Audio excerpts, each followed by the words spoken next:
Hello friends, welcome to this video session on Bama KARUKKU, the explanations of the chapter 8. This discussion in the video is part of the discussion of the paper Compulsory Foundation Course in English, the 4th semester English language paper for BCA and BSc at Mangalore University. This video is the continuation of my other videos which discuss the earlier 7 chapters in the novel KARUKKU by Bama. So here Bama continues to give us the background that led to her entry into the convent and the way her life went ahead in the convent and the ultimate disappointment that she received from the ambience, the environment which not at all supporting to achieve her goals. These things are already told in earlier chapters, and Bama in a way gives a very good summary of the things that happened in her life through the narration made here. But what makes it effective is her exposure of different elements again to say how the sham or pretense was in practice at church. So let's see, the background is introduced thus in the beginning, what led her entry into the convent. She takes up her early childhood where she was born and grew up in a very small village as a Dalit girl, as we all know. And then she says how she had to enter a convent and work there for 5 years because she had some intentions, being born in a very poor family, the family which had struggled for their day-to-day bread. On the other hand, the family which was even point of oppression at many angles in society. Bama was she had some intention of doing something to people like her. Therefore, she opted convent as a workplace to achieve that. Therefore, she worked there for 5 years with that intention. Before that, she had read about a woman. That is the influence she had. She read about the woman who founded that order, right? The order at the convent. She learned that how that woman had loved the poor and lowly, the people who are in the underprivileged or marginalized section of society, and how she worked for the upliftment of them. So therefore, having heard the heart of that woman and being inspired by her, Bama chose the convent as a forum to achieve her intention or her aim also. Therefore, Bama entered the convent with a desire to live like that woman, a life of meaningful service, but however, gradually as she learned about the state of affairs in the convent, she became disappointed also, and in course of time she was exposed to the entire pretense practiced at the convent, because whatever they teach and preach was different from that of what they practiced. Then Bama realized that her family and friends were right, because we saw in the last chapter that when Bama wanted to go for become a nun, her family opposed it. And now she realized why they were so, or why family and friends told her not to go for, or they dissuaded her from taking such a step. Look at the word dissuade. Persuade means encourage somebody to do something. Dissuade means encourage not to do. Discourage somebody from doing something, right? That is dissuade. So not to do something, make somebody not to do something. So her family tried to dissuade her from taking a step of becoming a nun, but she did it against their wishes. Their doubts were actually now proved true, because she found that the platform she has chosen is in no way supported her to achieve her goals. Bama says that the convent was a world itself. Yeah, itself. It was a world itself, right? It is a world. She doesn't say what kind of. You can see she describes here. There was a great deal of talk about Lord Jesus, Our Lady, the discipline of the order. Yeah, it was a world, a religious world, a world of religion, a world of different thoughts. But also she identifies certain other things that she is going to give us, or she had given already. She in the earlier chapters, and now she discussed the same here. According to their discipline, they muttered their prayers and good means at fixed hours, and celebrated all the holidays. Look at the ironical remark she makes. She uses the word muttering, right? Because it was not done with intention, good intention. It was not done with the heart and mind. It was just as a duty. Therefore, muttered their prayers and ate good meals at fixed hours and celebrated all holidays. That means they lived a life of very much comfort in the convent. Food was available in such plenty and variety that they had difficulty choosing what to eat and what to forgo, right? So variety of things were given. Lot of comfort was offered to them as nuns in the convent.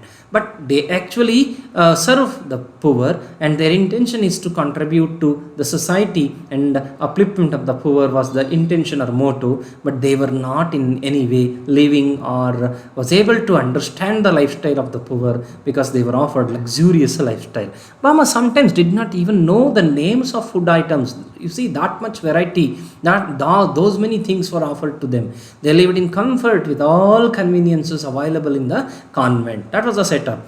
The building was even better than the food. That was a very comfortable building was there. Bama felt as if she had gone to the Naikar house, right? That's how she says here, she had gone to the Naikar house, because for her it was the Naikar's house that was a dwelling place with all royal comforts, and she thought that entering that convent was also similar to that of dwelling of a Naikar house.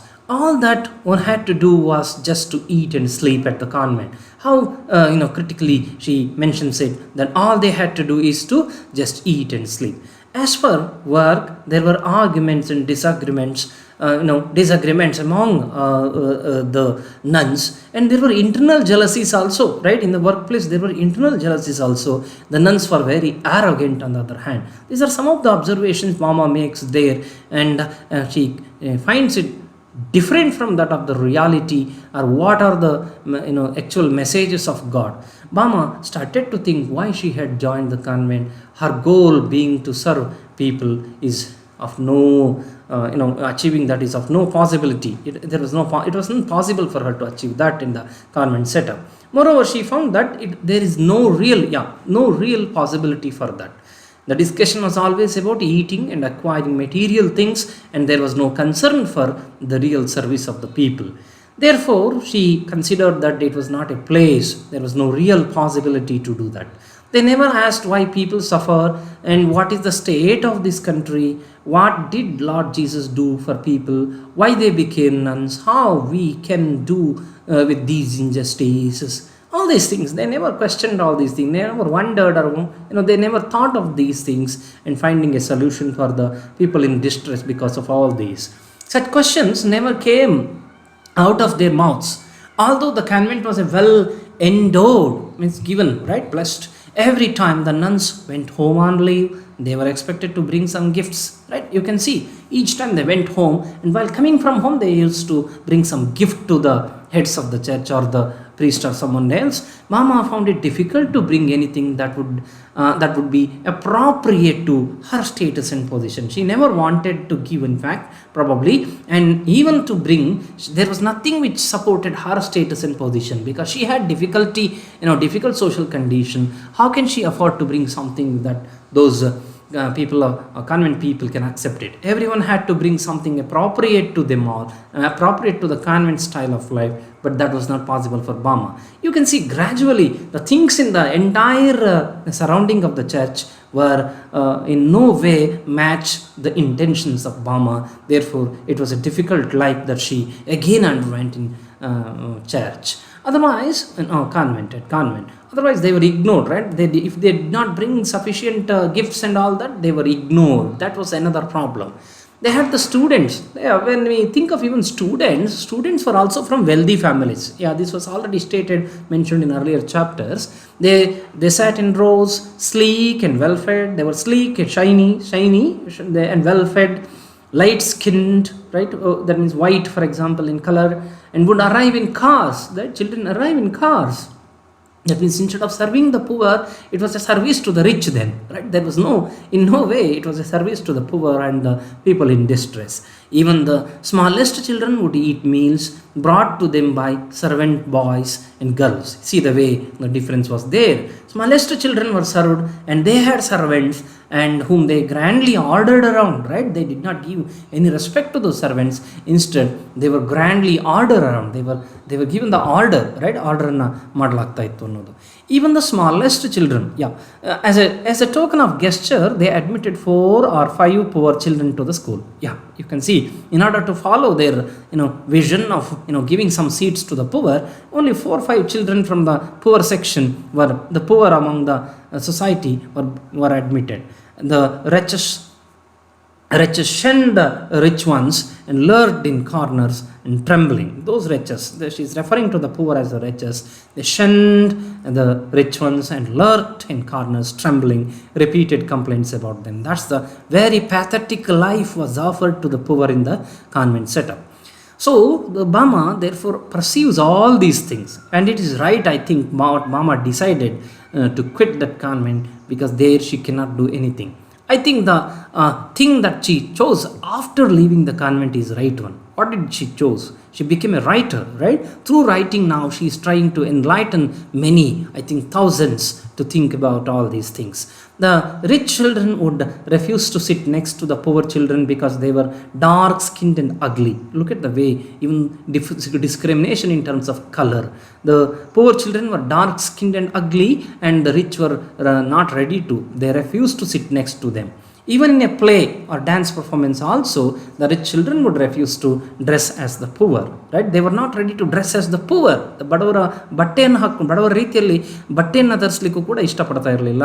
Bama found it was a waste of time to teach such children, because there was no room for the feelings, or there was no compassion for the people, difficult situation of people. And of course, humanity had made a bunk there, right? That was the situation. Anyhow, finally we can see the chapter concludes, or in conclusion we can see this part of the chapter reveals Bama's realization of the convent as not a suitable place to serve her purpose and achieve her goals of serving the poor. And instead of serving the poor, she saw that the convent worked for the interest of the wealthy, embodying all comforts, and therefore she concluded that it was impossible to go ahead in convent. The feudal experience at the convent paved way for the rational attitude in Bama to quit the place. Not only quit the place, but to question the existing, haphazard condition or the pretense, was prevalent in that church. Anyhow, we will discuss the rest of the part of the chapter 8 in the next video. Thank you for attending this part of video. See you in the next video. Thank you.